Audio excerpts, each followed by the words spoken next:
اعوذ باللہ من الشیطان الرجیم بسم اللہ الرحمن الرحیم۔ عزیزان من، آج مئی 1969 کی 25 تاریخ ہے اور درس قرآن کے سلسلہ نو میں آج سورہ بقرہ کی آیت 219 سے آغاز کلام ہوتا ہے۔ بات چلی آ رہی تھی کہ یہ جو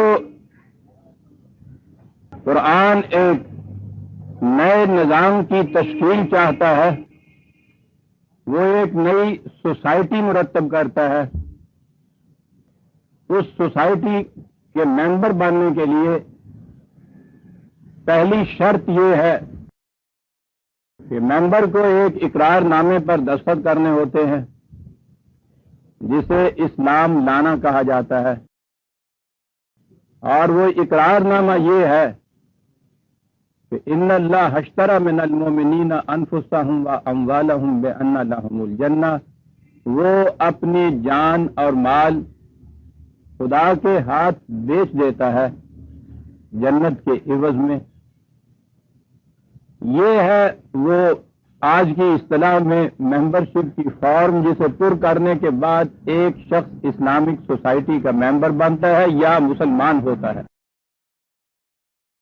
اب اس میں یہ چیز بتدریج انتہا تک پہنچتی ہے، یعنی اس معاشرے کو جتنی جتنی ضرورت ہوتی ہے اس کے مطابق وہ ان چیزوں کو لیتا جاتا ہے۔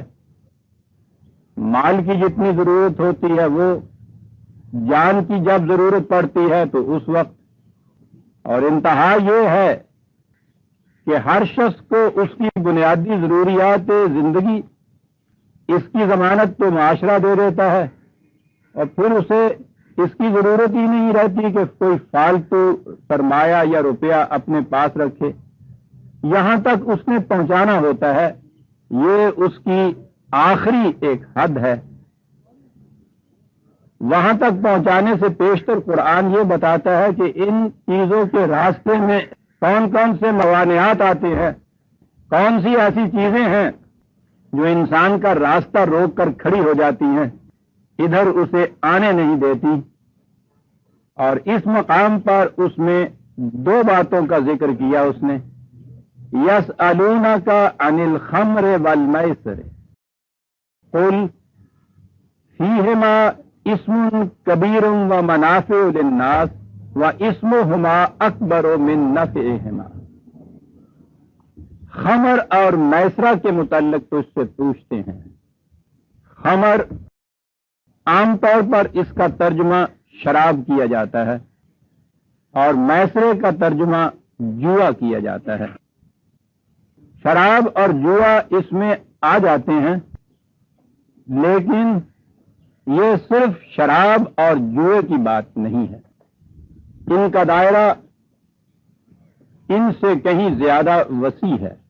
خمر ہر وہ چیز، ہر وہ شے جو کسی دوسری چیز کو ڈھانپ دے، اسے خمار یا خمر کہا جاتا ہے۔ خمار کہتے ہی اوڑھنی کو ہے، دوپٹے کو، سر پہ اوڑھنے والی چادر کو، ڈھانپ دینے والی شے۔ ہر وہ شے جو عقل پر پردہ ڈال دے وہ خمر میں آ جائے گی۔ یہ تو وہ شے ہے جو طبی طور پر استعمال کی جاتی ہے اور اس سے عقل پہ پردے پڑ جاتے ہیں، لیکن دوسری چیزیں ایسی بھی تو ہیں جو کھائی بھی تو نہیں جاتی، لیکن وہ عقل کو جو معروف کرتی ہیں تو ان نشہ آور چیزوں سے بھی زیادہ معروف کرتی ہیں، جسے مذہب کہا جاتا ہے۔ سب سے بڑی چیز عقل پر پردہ ڈالنے والے کی تو وہ ہے جس کی بنیاد اس پہ ہے کہ مذہب کے معاملے میں سمجھ اور فکر اور عقل اور سوچ کا کوئی دخل نہیں ہے۔ یہ شرابی تو پھر بھی کبھی کبھی ہوش میں آ جاتا ہے، یہ تو کبھی ہوش میں آ ہی نہیں سکتا۔ جس دن یہ ہوش میں آئے اس دن فتویٰ لگ جاتا ہے کہ یہ مرتد اور ملحد ہو گیا۔ یہ چیز جو عقل کو معروف کر دے اسے خمر کہا گیا ہے۔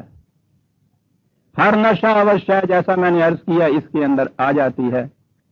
ان کے ہاں اس زمانے میں شراب ہی ایک ایسی چیز تھی، نشہ آور تھی، اس لیے اس لفظ کا استعمال شراب پہ بھی ہوتا تھا۔ پہلی چیز تو میں نے جیسا عرض کیا یہ کہ عقل کو معروف کر دینے والی شے، لہذا یہ جو نیا معاشرہ متشکل ہو رہا ہے، نئی سوسائٹی بن رہی ہے، اس کی بنیاد عقل و فکر و شعور اور ریزن اور ریشنلزم پہ ہے۔ ہر وہ شے جو عقل و فکر کو معروف کرتی ہے اس سے اجتناب ضروری ہے۔ عام طور پہ آپ نے دیکھا ہوگا جب چندے کی اپیلیں کی جاتی ہیں تو خالص جذبات کو اپیل کی جاتی ہے، جذبات کو ابھارا جاتا ہے، اور کلائمیکس پہ پہنچا کے یہ بھی ایک طریقہ ہوتا ہے خمر کا۔ جذبات کو جب ابھارا جاتا ہے تو سوچنے سمجھنے کی جو صلاحیتیں ہیں وہ معروف ہو جاتی ہیں۔ یہ تقریر جسے کہتے ہیں جادو ہوتا ہے، وہ جادو کے معنی یہ ہیں کہ تقریر کے ذریعے سے جذبات کو اتنا ابھارا جاتا ہے کہ سوچنے سمجھنے کی صلاحیت اس وقت تھوڑے سے وقت کے لیے معروف ہو جاتی ہے، اور جب یہ معروف ہوتی ہے تو پھر ان کی جیبوں کو خالی کرا لیا جاتا ہے۔ لیکن یہاں بالکل الٹ چیز ہے۔ دین میں فکر اور شعور کو اتنا بیدار کیا جاتا ہے، ابھارا جاتا ہے کہ وہ سمجھ کر سوچ کر اپنی جیبوں کو خالی کرتا ہے، اور یہ وہ چیز ہے کہ جو مستحکم اور پائیدار ہوتی ہے۔ ہر نشہ عارضی ہوتا ہے، عقل و فکر کی صلاحیتوں کو اگر بیدار اور پختہ کیا جائے تو یہ مستقل رہتی ہیں، انہی میں ثبات اور استقامت رہتی ہے۔ نشوں میں شراب کا ذکر، خمر جسے کہتے ہیں، پہلی چیز تو یہ ہوتی ہے جسے کہا کہ عقل اور فکر کی قوتیں معروف ہو جاتی ہیں۔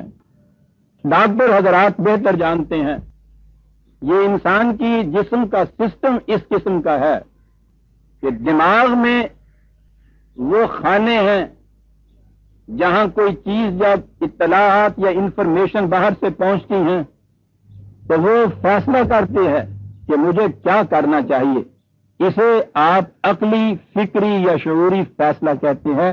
دماغ کے اندر وہ خانہ ہوتا ہے، باہر سے جو چیزیں پہنچتی ہیں دماغ تک وہ اعصاب کہلاتی ہیں، نرو کہلاتے ہیں۔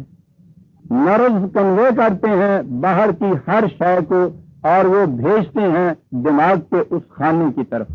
قرآن نے سمع اور بصر اور فؤاد جو تین چیزیں کہیں، تو سمع اور بصر تو ذرائع ہیں انفارمیشن یا باہر کی چیزوں کی خبریں پہنچانے کے، اور فؤاد وہ مقام ہے جسے مائنڈ کہا جاتا ہے، دماغ کا وہ حصہ کہ جہاں وہ اس پہ غور اور فکر سے کسی نتیجے پہ پہنچتا۔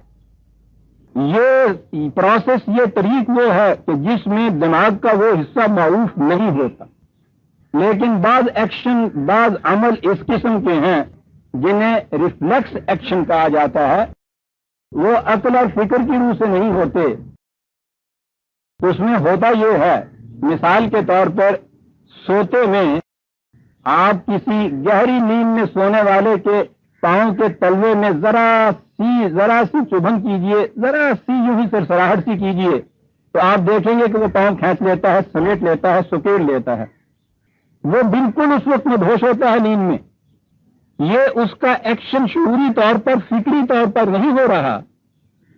وہ جاگے گا تو اس کو بالکل نہیں علم ہوگا کہ کسی نے اس طرح سے اس کے پاؤں میں ذرا سی سرسراہٹ کی تھی اور اس نے اپنے پاؤں کو سمٹایا یا سکڑایا تھا، اسے بالکل پتہ نہیں ہوگا، لیکن وہ یہ چیز کرے گا۔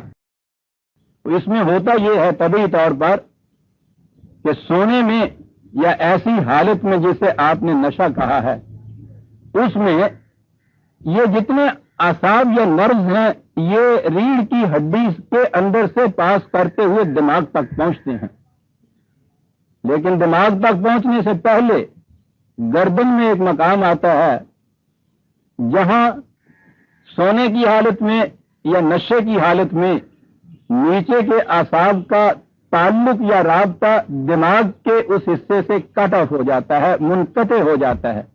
کچھ وقت کے لیے وہ چاند پہ جانے والی ٹرالی جیسے اپنے اصل راکٹ سے الگ ہو گئی تھی، وہاں وہ کنیکشن ٹوٹ جاتا ہے، اسے نیند کہتے ہیں، اسے نشہ کہتے ہیں۔ تو نشے یا جیسے نیند کی حالت میں ایکشن صرف ریفلیکس رہ جاتا ہے، شعوری نہیں رہتا، فکری نہیں رہتا، بلکہ وہ آٹومیٹک ایک ریئیکشن ہوتا ہے۔ ریفلیکس ایکشن ارباب علم تو جانتے ہوں گے، کیونکہ بزم میں اہل نظر بھی ہیں، تماشائی بھی، اس لیے مجھے بعض اوقات اس سطح پہ بات کرنی پڑتی ہے۔ ریفلیکس ایکشن یہ ہوتا ہے، آپ کسی کام میں بالکل جس بیٹھے ہیں، یہاں آ کے مکھی بیٹھی ہے، آپ دیکھتے ہیں آپ یہ کر دیتے ہیں، یا آپ کی آنکھ کی طرف کوئی شخص یوں اگر کرے تو آپ دیکھتے ہیں کہ آنکھ یوں بند کر دیتے ہیں۔ یہ فہم و شعور و فکر کا نتیجہ نہیں ہوتا، یہ ریفلیکس ایکشن کہلاتا ہے۔ یہ خود بخود اعصاب یہ کچھ کر دیتے ہیں۔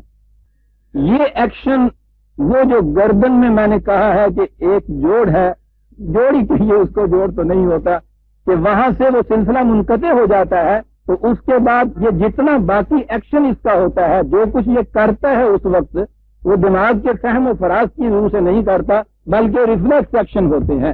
شراب کے نشے کے اندر جو حرکتیں سرزد ہو رہی ہوتی ہیں وہ ایسے ہوتی ہیں جیسے سونے والا سوتے میں پاؤں کو زکیڑتا ہے، ہاتھ کو اٹھاتا ہے، پتہ کچھ نہیں ہوتا کہ میں کیا کر رہا ہوں۔ انسان حیوان کی سطح پر آ جاتا ہے۔ حیوان کا ہر ایکشن ریفلیکس ایکشن ہوتا ہے، کیونکہ اس میں فکر اور شعور کا مادہ نہیں ہوتا۔ پہلی چیز یہ ہے نشے کے اندر کہ وہ انسانی سطح سے حیوانی سطح پہ آ جاتا ہے۔ تو آپ سوچئے کہ دین جس کا مقصد انسانیت کی سطح کو اتنا بلند کرنا ہے کہ وہ اقطار السماوات والارض سے بھی آگے چلا جائے، جو شخص اپنے آپ کو انسانیت کی سطح سے پست کر کے حیوانیت کی سطح پہ لے آتا ہے، دین کا اس سے کیا تعلق رہ جاتا ہے۔ یہ شراب کے نشے میں جو حیوانیت ہوتی ہے اس میں ایک خصوصیت یہ ہے کہ اس میں انسان کی میں جو ہے وہ پتہ نہیں 100 گنا زیادہ بڑھ جاتی۔ شرابی کو آپ نے دیکھا ہوگا، وہ کبھی اس کے بعد اپنے آپ کو میں نہیں کہتا، وہ ہمیشہ ہم کہتا، اور تو سانو سمجھا کیے گا، کبھی نہیں کہے گا میں نے کی سمجھے، اور اسی بڑے انہیں آ گئی، وہ ہمیشہ اسی کہے۔ اس کے اندر اتنا ابھار پیدا ہوتا ہے کہ ہر مقابل کی شاید نہایت پست نظر آتی ہے، اپنی میں اسے تکبر اور نخوت سے بڑی زیادہ بڑی نظر آتی، بہت بڑی میں بڑھ جاتی ہے اس کی۔ وہ جو مشہور ہے مہاراجہ رنجیت سنگھ ہاتھی پہ چڑھے ہوئے جلوس تھا، یہیں آپ کے لاہور میں جا رہے تھے، کانے کاٹھے دو جٹ شراب کے نشے میں دھت، وہ سامنے سے گزرا، وہ اسے پوچھتا ہے بات مہاراج رنجیت سنگھ تے جٹ دی گل تے پنجابی جی ہونی ہے جی۔ وہ کہنے لگا او کانیا، پہلی بات تو یہی ہے نا جی، او کانیا ٹٹو ویچنا ہی، ہاتھی ٹٹو نظر آؤں گا۔ وہ کہنے لگا ہاں بھی ویچ دیں گے، کل سودا کریں گے۔ اچھی بات، سپاہی کو حکم دیا، وہ پکڑ کے اس کو لے گئے، رات بھر رکھا، نشہ ہرن ہو گیا۔ دوسرے دن صبح اسے بلایا دربار میں، اس میں پوچھنے لگا، کہنے لگا سنا بھائیو کل والا سودا جڑا ہے وہ ہن پکا کرنا۔ کہنے لگا جی وہ سوداگر لب گئے، وہ تو سوداگر اسی وقت تک تھا جب یہ اپنے آپ کو ہم کہتا تھا، تو کانا نظر آتا ہے سی، اور او دا ہاتھی ان کٹا نظر آتا سی، کوڑا بھی ٹٹو بھی نہیں سی، کٹا نظر آتا سی۔ شراب کے نشے میں جب انسان حیوان کی سطح پہ پہنچتا ہے، اس کی حیوانیت اتنی زیادہ ابھر آتی ہے اس کے بعد کہ ہر شے اس کو پھر چھوٹی نظر آتی ہے، میں سب سے بڑی نظر آتی ہے۔ اور یہاں دین وہ ہے کہ جہاں عقل و شعور اس مقام پہ اسے پہنچا دے کہ یُصِرُونَ عَلَىٰ أَنفُسِهِمْ وَلَوْ كَانَ بِهِمْ خَصَاصَةٌ، وہ اپنے آپ کو تنگی اور ترشی کی حالت میں رکھتا ہے اور دوسروں کو اپنے آپ پہ ترجیح دیتا ہے۔ آپ دیکھتے ہیں کتنا بڑا تقابل اور کنٹراسٹ ہے ان دونوں کے اندر۔ یہ جو چیز ہے اپنے آپ کو میں سمجھنے والی بات، یہ ہے اس راستے میں حائل ہو جانے والی چیز کہ جس میں انسان اپنی زندگی کا مقصد دوسروں کی فلاح اور بہبود قرار دے دے۔ یہ متضاد چیزیں ہیں۔ اس نشے کے عالم میں دوسرے کو ترجیح نہیں دیتا تھا، پھر تو میں ہی میں ہوتی ہے۔ تصوف کی وادیوں کو چھوڑے تو ایک عرصہ گزر گیا، لیکن اس کی تعلیم میں بعض انداز ایسے دل نشیں ہوتے ہیں کہ وہ یاد آ جاتے ہیں، جی چاہتا ہے کہ اسی انداز سے بات سمجھاؤں۔ وہاں بھی یہ بات سمجھائی جاتی ہے کہ میں نہیں بلکہ دوسرے نظر آنے چاہیے۔ مثال کے طور پہ سمجھاتے تھے کہ دیکھو بیٹا، وہ جو پہلی دفعہ ان کے سامنے آئے، اس مرید نے کہا یا حضرت پہلا سبق دیجئے۔ اس نے کہا ٹھیک ہے۔ کمرے میں اسے بند کیا، ایک طرف ایک کھڑکی تھی، کھڑکی میں اس میں شیشہ لگا دیا، گلاس، آئینہ نہیں، شیشہ لگا دیا۔ اسے پوچھا کہ کیا کیفیت ہے؟ اس نے کہا کہ جی دوسرے نظر آتے ہیں، اپنا آپ نظر نہیں آتا۔ اس نے کہا کہ بیٹا یہی صحیح چیز ہے۔ دوسرے دن اس نے اس شیشے کے پیچھے سلور لگا دی، چاندی جسے کہتے ہیں۔ اب سلور جو اس کے پیچھے لگائی تو اس سے پوچھا کہ کیوں بیٹا؟ کہا جی اب کوئی دوسرا نظر نہیں آتا، نہ ہی میں اس میں نظر آتا ہے، پھر دوسرا نظر نہیں آتا۔ یہ ہے وہ شے کہ جسے نشہ کہا جاتا ہے، اور شراب کا نشہ تو بہت پست درجے کا اور عارضی نشہ ہے۔ یہ جو حکومت کا نشہ، اقتدار کا نشہ، دولت کا نشہ، پیشوائیت کا نشہ، اقتدار کا نشہ، لیڈرشپ کا نشہ، یہ تو ان سے کہیں زیادہ بڑے ہوئے نشے۔ ہے ریاض ایک رند مست خرام، نہ پیے اور جھومتا جائے، یہ وہ ہوتے ہیں پیے بغیر جھومتے ہوئے چلے جاتے ہیں۔ یہ نشے جو ہیں یہ بڑی مشکل سے اترتے ہیں۔ یوں کہیے کہ یہ اترتے نہیں ہیں، انہیں اتارا جاتا ہے۔ خمر پہلے کہا کہ اس کے راستے میں یاد رکھو، خمر اس کے راستے میں حائل ہو جائے۔ تو میں نے جیسا کہ عرض کیا ہے، طبی طور پر اسے لینا ہو، ہر وہ شے جو نشہ آور ہو خمر میں آ جائے گی۔ نفسیاتی طور پہ لینا ہو، ہر وہ تعلیم، ہر وہ جذبہ جو انسان میں عقل اور شعور کو معوف کر دے، اس کی میں کو بہت بڑا بڑھا چڑھا کے بتائے، خمر میں چیز شامل ہو جائے گی۔ ہر وہ شے کہ جس میں دوسرے نظر نہ آئے، اپنا ہی آپ نظر آئے، وہ خمر میں شامل ہو جائے گی۔ انسانیت کے اوپر پردہ پڑ جائے گا، یوں کہہ دیجئے۔ اب یوں تعریف کر لیجئے خمر کی، طبی طور پر ہو، ذہنی طور پر ہو، نفسیاتی طور پر ہو، جس میں انسانیت ڈھنپ جائے اور اسے کوئی دوسرا نظر نہ آئے، میں ہی میں نظر آئے، وہ خمر میں چیز داخل ہو جائے گی۔ یہاں تک خمر کے شراب ہونے کا تعلق ہے۔ یہ چیز کہ دین اپنے پروگرام کو انتہا تک بتدریج پہنچاتا ہے، اس میں تاریخ ہمیں بتاتی ہے اور قرآن کی آیات اس کی شہادت دیتی ہیں کہ اس میں کس قدر انسان کی نفسیات کو ملحوظ رکھا جاتا ہے۔ شراب ایک عادت ہے، اس عادت کا جسم کے نظام پہ اتنا اثر پڑتا ہے کہ یہ عادت بیک وقت ایک ہی شبہ شب چھوٹ نہیں سکتی۔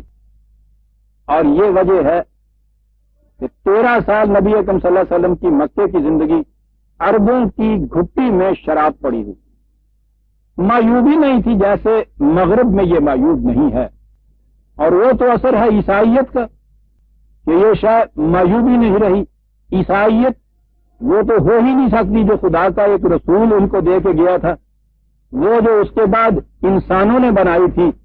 اس عیسائیت میں تو شراب کا مقام یہ ہے کہ حضرت عیسیٰ علیہ السلام کا سب سے بڑا معجزہ یہ گنایا گیا ہے انجیل میں کہ جب ایک شادی کی دعوت میں جتنی شراب تھی وہ پیلی اور کم ہو گئی اور لوگوں کو پورا نشہ بھی نہ آیا، تو حضرت مسیح علیہ السلام نے انجیل، محرف انجیل کی تعلیم کی روح سے میں کہہ رہا ہوں، حضرت مسیح نے مٹکوں میں بھرے ہوئے پانی کو ایک نگاہ سے شراب میں تبدیل کر دیا، اور پھر وہ ان سب نے پی، اور پینے کے بعد وہ بدمست ہوئے۔ اور عیسائیت میں تو کوئی عیسائی نہیں رہ سکتا تاوقت کہ کم از کم سال میں ایک دفعہ وہ شراب نہ پی لے۔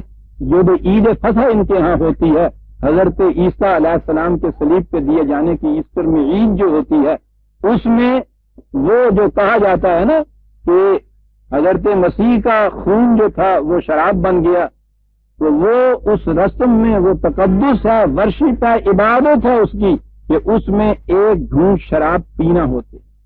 بہرحال میں کہہ یہ رہا تھا کہ عربوں کے ہاں شراب معاشرے میں ایسے ہی عام تھی جیسے آج مغربی معاشرے میں ہے۔ صدیوں سے وہ اس کے عادی چلے آ رہے تھے، ایک دن میں چھڑائی نہیں جا سکتی تھی۔ آہستہ آہستہ اس کے متعلق احکام آئے، آہستہ آہستہ اس سے اجتناب برتا گیا، تاہم کہ تاریخ کے کہنے کے مطابق مدینے میں بھی چوتھی یا پانچویں صدی ہجری میں جا کر آخری حکم جو آیا تو اس وقت یہ یکسر ممنوع قرار پائی، ورنہ اس سے پیشتر اجتناب اور احتراز اور احتیاط کے متعلق احکام آتے رہے۔ رفتہ رفتہ بتدریج اس عادت کو چھڑایا گیا۔ دین میں جو نظام قائم کیا جائے گا اس میں اس حکمت کو پیش نظر رکھا جائے گا، کون سی چیز کیسے چھڑائی جائے گی اور اس کی جگہ دوسری چیز کیسے لائی جائے گی۔ اسی خمر کے متعلق سورہ نساء کی آیت 45 4/43 پہلے تو یہ دیکھیے سورہ بقرہ کی جو آیت زیر نظر ہے ہمارے، اس میں تو جو کہا گیا ہے وہ یہ کہ اس میں کچھ فائدے بھی ہیں نقصان بھی ہیں۔ بات میں وہ سناتا ہوں، صرف اتنی سی بات کہی گئی ہے، فائدے بھی ہیں اور نقصان بھی ہیں، اور نقصان اس کے زیادہ ہیں فائدوں کے مقابلے میں، بس اتنی بات ہے۔ سورہ نساء کی یہ آیت جو ہے 4/43 یا ایھا الذین آمنوا لا تقربوا الصلاۃ وانتم سکارى حتی تعلموا ما تقولون، اے ایمان والو جب تم نشے کی حالت میں ہو تو صلاۃ کے قریب نہ جاؤ جب تک کہ تمہیں معلوم نہ ہو جائے کہ تم جو کچھ کہتے ہو اس کا مطلب کیا ہے، اس کے معنی کیا ہے۔ یعنی یہ صرف یہ چیز آئی کہ نشے کی حالت میں شراب کے قریب نہ جاؤ، یہاں سے روک دیا۔ تو ایک اور پابندی عائد کی، اس سے یہ عادت اور چھوٹی۔ اور ضمن عرض کر دوں کہ یہاں یہ کہا گیا ہے کہ نماز کے پاس اس وقت جاؤ جب تمہیں معلوم ہو کہ جو کہہ رہا ہوں وہ مطلب اس کا کیا ہے، میں کیا کہہ رہا ہوں۔ اور آپ کو معلوم ہے کہ جو نماز اب ہم پڑھتے ہیں اس میں کتنے فیصد وہ لوگ ہوتے ہیں جنہیں معلوم ہوتا ہے کہ جو کچھ وہ الفاظ کہہ رہے ہیں اس کے معنی کیا ہیں، بلکہ ایک ایک رات میں قرآن آپ ختم کر دیتے ہیں۔ نہ قرآن پڑھنے والے امام کو پتا ہوتا ہے کہ میں کیا پڑھ رہا ہوں، نہ سننے والے سامعین کو پتا ہوتا ہے میں کیا سن رہا ہوں۔ قرآن نے کہا تھا حتی تعلموا ما تقولون، تاکہ تمہیں علم ہو، معلوم ہو، جانو، سمجھو کہ میں کیا کہہ رہا ہوں۔ ضمن بات آ گئی تھی، یہ دوسرا حکم آیا اس کے متعلق۔ اور اس کے بعد سورہ مائدہ کی آیت 90-91 5/90-91 اس میں آخری حکم پھر آ گیا، یا ایھا الذین آمنوا انما الخمر والمیسر والانصاب والازلام رجس من عمل الشیطان فاجتنبوہ لعلکم تفلحون۔ خمر اور میسرہ، انصاب و ازلام کی بات میں پھر آ کر کروں گا۔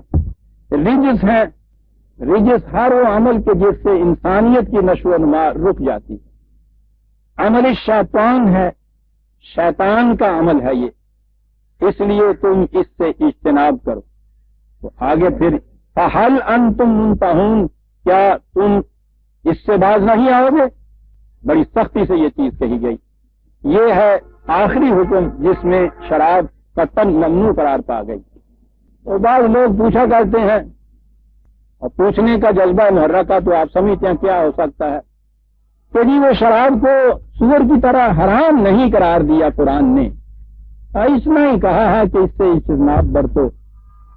تو گنجائش نکالی جاتی ہے کہ یہ حرام تو نہیں ہے نا بہرحال، ہاں یعنی کبھی کبھی پی لینے میں کیا حرج ہے۔ حرام کا لفظ نہیں آیا تھا، عمل شیطان آیا ہے، رجسن آیا ہے۔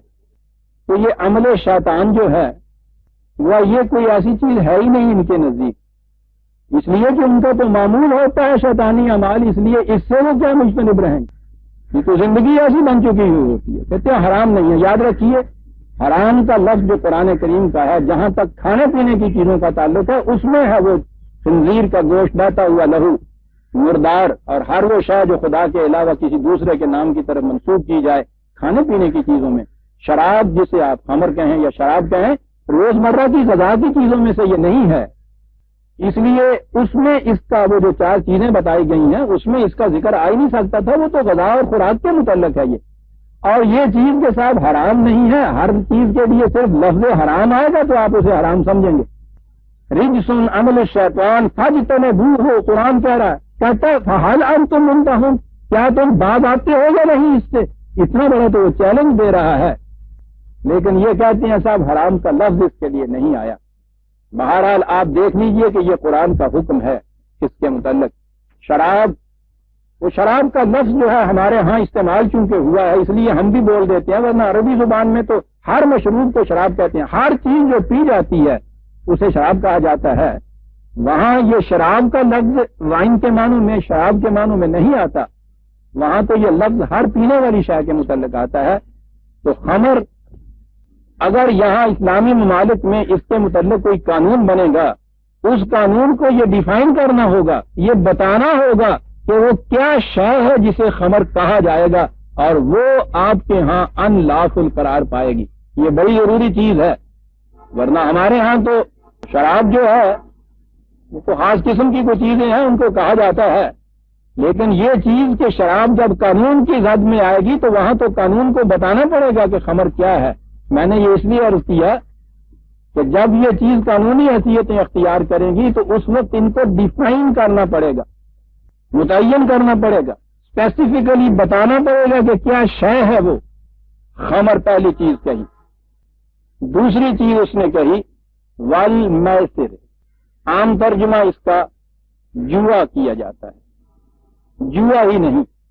اور آپ دیکھیں گے کہ ان چیزوں کو کیوں متعین کر لیا گیا ہے، خمر کو صرف شراب کے لیے اور میسرہ کو صرف جوئے کے لیے، اس لیے کہ اگر معنی اس کی وہ وسیع لیے جائے، خمر ہر وہ شے جو عقل کو معروف کر دے، تو آپ دیکھتے ہیں کہاں تک بات پہنچتی ہے، اور میسرہ یہ یسر سے ہے، اور یہ بلکہ یسار بائیں ہاتھ کو کہتے ہیں، یسر کے معنی آسانی، ہر وہ دولت جو نہایت آسانی سے ہاتھ آ جائے وہ میسرہ میں داخل ہے۔ ہمارے ہاں بھی کہتے ہیں کہ یہ تو میرا بائیں ہاتھ کا کھیل ہے، عربی زبان میں اسی کو یہاں سے ہی یسار ہے، یہیں سے یسر ہے، یہیں سے میسرہ ہے۔ قرآن کی تعلیم تو یہ ہے کہ لیسا للانسان الا ما سعی، انسان صرف اس کا حقدار ہے جس کے لیے وہ محنت کرتا ہے، اور ہر وہ مال جو بغیر محنت کے آ جاتا ہے میسرہ میں داخل ہے۔ لیکن جب یہ اس کا مفہوم لیا جائے گا قرآن کا تو آپ پھر دیکھتے ہیں کہ اس مشتر کی زد کہاں کہاں جا کے پڑتی ہے، بجائے اس کے کہ دیانتداری سے اس چیز کو قبول کیا جاتا کہ ہاں یہ ساری چیزیں میسرہ میں داخل ہیں، کہ جس میں محنت نہیں کی جاتی، محنت کوئی اور کرتا ہے، محنت کا محصل کوئی اور لوٹ کے لے جاتا ہے۔ اگر اس کو بھی میسرہ کی ڈیفینیشن میں لاتے تو جس طرح سے کم از کم جوئے سے مجتنب رہا جاتا ہے اس کے متعلق بھی تو یہی ذہنیت ہوتی۔ فریب دیا اپنے آپ کو، خدا کو کیا فریب دیا جائے گا؟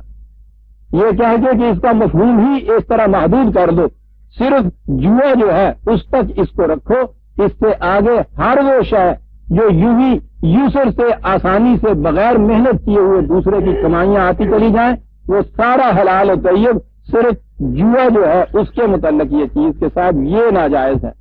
اور جوئے کی بھی پھر قسمیں، یہ جو بیچارے وہ بازار کے وہ معجے کے مہنے وہ جتی کے پاسا سوٹ کے 4 پیسے کا جڑا کھیلن وہ تو پولیس آ جانی ہے، چھاپا مار دی۔ ہر جم خانے میں، ہر کلب میں، ہر شام کو نام اس کا برج رکھ لیا جاتا ہے، کوئی قانون اسے نہیں روکتا، کوئی سوسائٹی اسے معیوب نہیں سمجھتی۔